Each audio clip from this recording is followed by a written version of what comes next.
नमस्ते।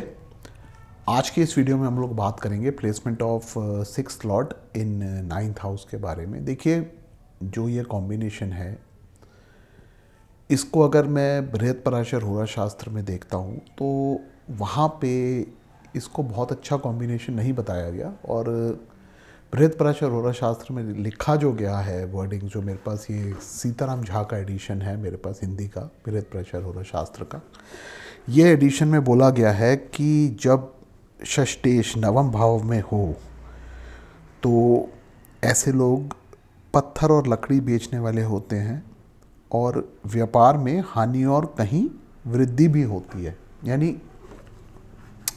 As per this, एक बात तो बड़ी क्लियर है यहाँ पे कि मिक्स्ड रिजल्ट्स आते हैं अगर हम काम की बात करें तो उसके ऊपर। लेकिन बहुत डिटेल में इस कॉम्बिनेशन को यहाँ पे एक्सप्लेन नहीं किया गया है बृहत्पराशर होरा शास्त्र में।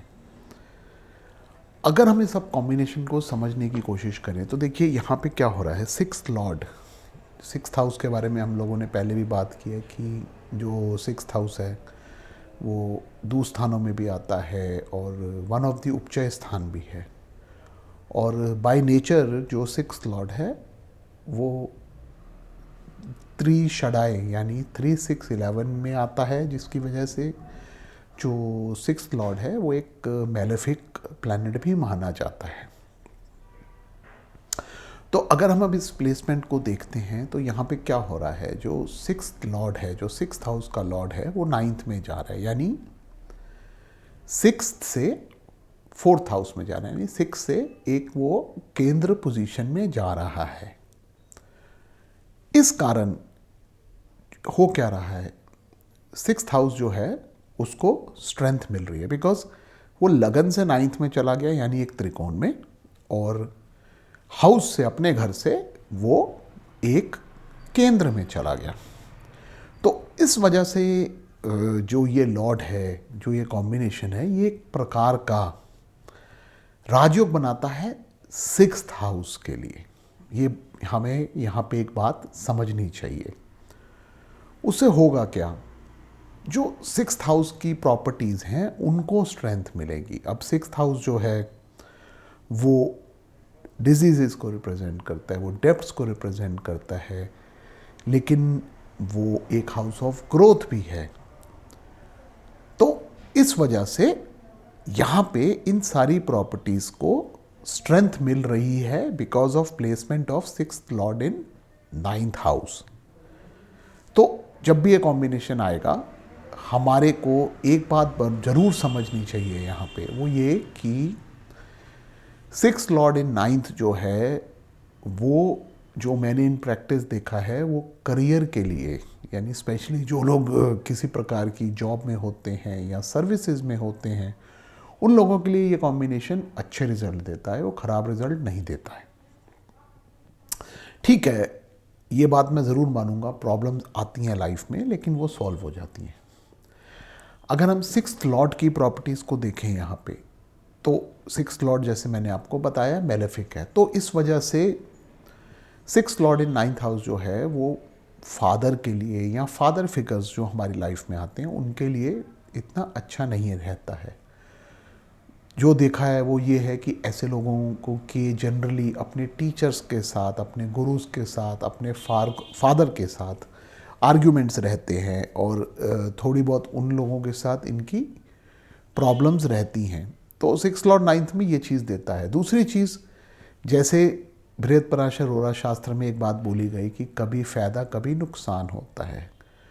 उसकी वजह ये है कि बिकॉज सिक्स्थ लॉर्ड यहाँ पे नाइन्थ में चला गया है, तो वो नाइन्थ हाउस, यानी जो नाइन्थ हाउस है हमारी लक को भी रिप्रेजेंट करता है।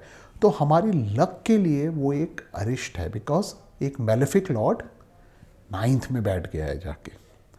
तो इस कारण यहाँ पे आपको when it comes to your luck, जहाँ भाग्य की बात आती है, वहाँ पे आपको यहाँ पे एक प्रकार से समझिए कि मिक्स्ड रिजल्ट मिलेंगे। कभी आपकी लक आपको फेवर करेगी और कभी नहीं करेगी। मतलब आप एक्सपेक्ट कर रहे होंगे कि मैंने ये काम किया या ये कंपटीशन दिया और आपको ऐसा फील होगा कि 100% आपको इसमें सक्सेस मिल जाएगा, लेकिन होगा क्या?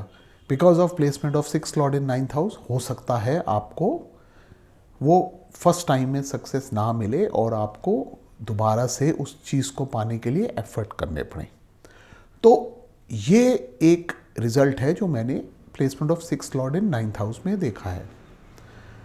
अब अगर यहाँ पे ये लॉर्ड स्ट्रांग हो जाए, 6th लॉर्ड इन 9th हाउस, तो हमारे को 6th हाउस के पॉजिटिव इफ़ेक्ट्स तो ज़रूर मिलते हैं। तो ये चीज़ हमारे को ज़रूर देखनी है। अब जैसे मैंने आपको बताया कि फादर के साथ या फादर फिगर्स के साथ आर्ग्यूमेंट्स रह सकते हैं, तो अगर ये 6th लॉर्ड यहाँ पे 9th में एफ्लिक्ट हो जाता है, तो उस केस में ये फादर के लिए एक अरिष्ट बन जाता है, यानी फादर के लिए इतना अच्छा नहीं होता है और वहाँ पे उस केस में प्रॉब्लम्स आ सकती हैं।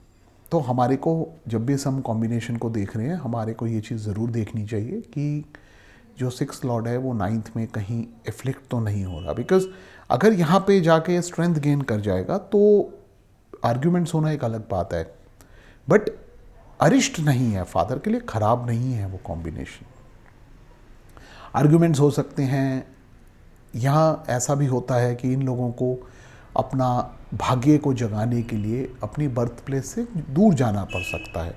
अब देखिए, जब ये पुराने शास्त्र हमारे लिखे गए, उस टाइम पे अगर किसी को अपना घर छोड़ के कहीं दूर जाना पड़ता था तो उसको इतना अच्छा नहीं मानते थे वो लोग। इस वजह से उन्होंने ये बोल दिया कि एक प्रकार से एक अरिष्ट है। तो यहाँ पे हमारे को ये भी देखना चाहिए कि 6th लॉर्ड जब 9th में प्लेस्ड होगा तो वो लॉन्ग जर्नीज़ के लिए अच्छा है। और अगर यहाँ पे ये 6th लॉर्ड का कॉम्बिनेशन 7th लॉर्ड के साथ बन जाए, 12th के साथ बन जाए, तो ऐसे केसेस में मैंने देखा है कि ऐसे लोगों की फॉरेन सेटलमेंट भी हो जाती है। अब उसकी एक वजह है लॉन्ग जर्नीज़ की जो मैंने बात करी है। देखिए, 9th हाउस जो है वो लॉन्ग जर्नीज़ को रिप्रेजेंट करता है, ऐसा हम लोग जानते ही हैं। और जो 6th हाउस है वो 9th से 10th है, यानी 9वें घर का वो कर्म स्थान है। इस कारण यहाँ पे क्या हो रहा है कि जब 9th का कर्म स्थान का लॉर्ड 9th में बैठ जाएगा तो आपको वो लॉन्ग जर्नीज देगा।